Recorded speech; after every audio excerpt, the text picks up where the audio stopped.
Hey everyone, welcome back to Most Amazing Top 10. I'm your host, Chade Arena. So a few weeks ago, I chopped together a list of some of the most mysterious places in North America. Well, it turns out that you guys liked it, and there are a bunch of other strange corners of Mexico, Canada, and America that I've put together on today's list of Top 10 Mysterious Places in North America Part 2. This list is going to have so many weird monsters and creepy things that have been spotted all over the place throughout North America. It's just like a Stephen King movie. Make sure you stick around for the top 3 because I got some super weird ones on there. As always, make sure you like, comment, subscribe, and hit the little notification bell. Also, follow Most Amazing Top 10 on Instagram and Facebook. It's a great way to get to know myself and the other hosts a little bit better. And without taking any longer, let's get into this list. Number 10 is the Lake Michigan Monster. I don't know why a giant monster would want to make its home in Lake Michigan when there's a whole ocean out there. Maybe he's trapped and he looks out into the open area and sings a whole new world like Ariel from A Little Mermaid. Oh, so heart touching. I bet if you dig hard enough, you can find a failed drama teacher who has written a musical about the Lake Michigan Monster with that exact scene in it. Anyways, this being an old lake creature, there have been sightings that date back to 1817, and it has been nicknamed the Sea Panther because it apparently has a cat-like head. People who say they have seen it say it looks like a cross between some sort of giant sea snake and a jungle cat. Maybe it's one of God's bad creations that just got dumped in this lake, like when I quit halfway through a joke because I can't think of a punchline, like right now at the end of this one. Number 9,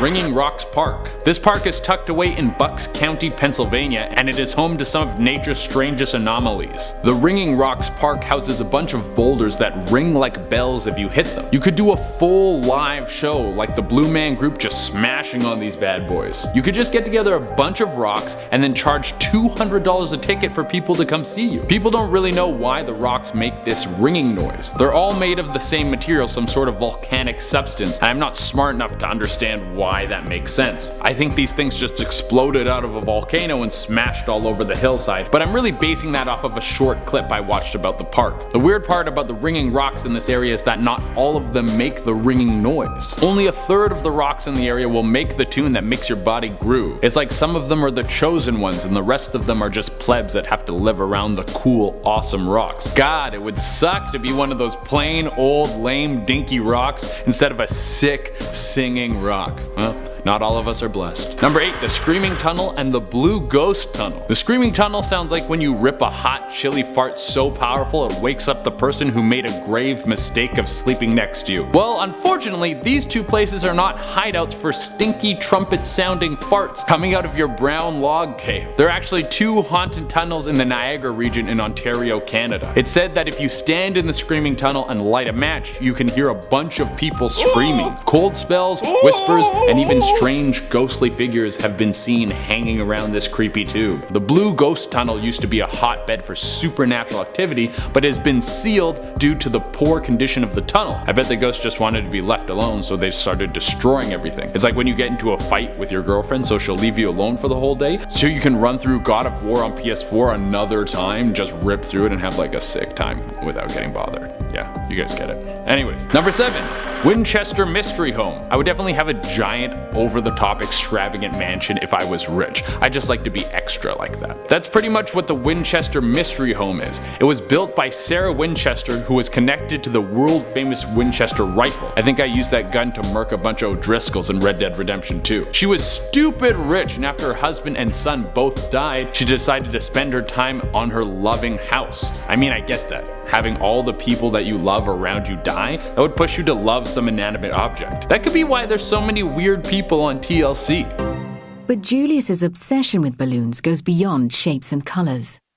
My love for balloons, it's also a sexual love. Well, she started spending all of her money turning the Winchester home into one of the most bawling places of all time. She would constantly have new rooms installed and old rooms remodeled. It's suspected that there were over 500 constructed or remodeled rooms. She could have had 2 new episodes on MTV Cribs every season. Number 6, Magnetic Hill, New Brunswick, Canada. If you end up in New Brunswick, you really want to spend all your time eating lobster and trying to upset the French population with how badly you speak French in a province that speaks French. People really get pissed when you go to their city and you don't know the language at all. But if you manage to work your way through the hordes of angry French people and stop eating lobster smothered in butter before you give yourself gout, then you might want to check out the Magnetic Hill. It's been given this nickname because if you leave your car at the bottom of the hill in neutral, it might start rolling uphill. How does this happen? Well, a lot of people think it might be some sort of large magnetic deposit underneath the ground that's pushing everything around. Well, I really have no idea how this happens or even how magnets work, so I'm not the guy to talk to about this. I would just ask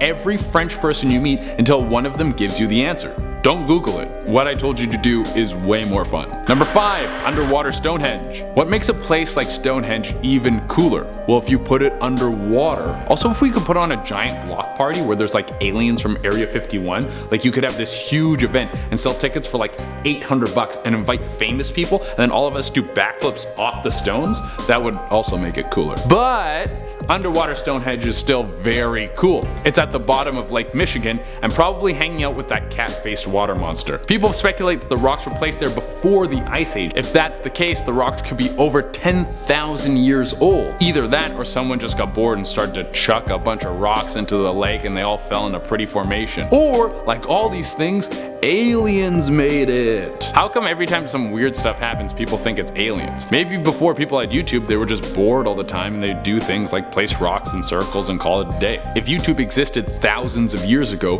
we probably wouldn't have pyramids today. There would just be a bunch of fan drawings of PewDiePie. Number 4, Eternal Flame Falls, Orchard Park, New York. There's nothing more normal than a fire that never goes out. That's what we all know about fire, is that it burns in a never-ending fashion and consumes the whole world. Well, that's how the eternal flame will make you feel. It's a methane leak right under a waterfall. So right where you see this massive arc of water, you'll see this strange orange glow. Sometimes the wind or water will put out the flame, but you can get it going with just a spark of your lighter. That's a big hell no for me. I would want to be as far away as possible from that thing when someone lights it on fire. I wouldn't want to be blown to smithereens by some methane leak that I lit on fire on purpose. That's like the dumbest way you could ever die. I would prefer to get eaten by a bear while running around naked covered in honey. At least the second one's a funnier option. Number 3, Roanoke Island, North Carolina. So you're hanging out with all your buddies, and then out of nowhere, everyone's gone. Like everyone's gone. Not just the people you're hanging out with, but an entire colony of people. I'm not describing some Netflix show, but what actually happened on this island in North Carolina. An entire colony of people just disappeared and no one knows where they went. It's like when you take a poop and you go to wipe, but there's no poop on the toilet paper. And then you look in the toilet and there's no poop in the toilet. And you're like, did I even poop? Am I in a bathroom? Is this a simulation? There's a glitch in the matrix. Some people speculate that the people that were living there ditched their lives and decided to live with the local Native American tribes, as they had way better fashion sense and would hit the peace pipe all the time. I kinda get why someone would do something like that. It's just like when someone buys a spontaneous plane ticket and then moves to Thailand and doesn't come home for 3 years. And then when they come home, they only wear flowy pants and have a septum piercing. Number 2, Roswell, New Mexico.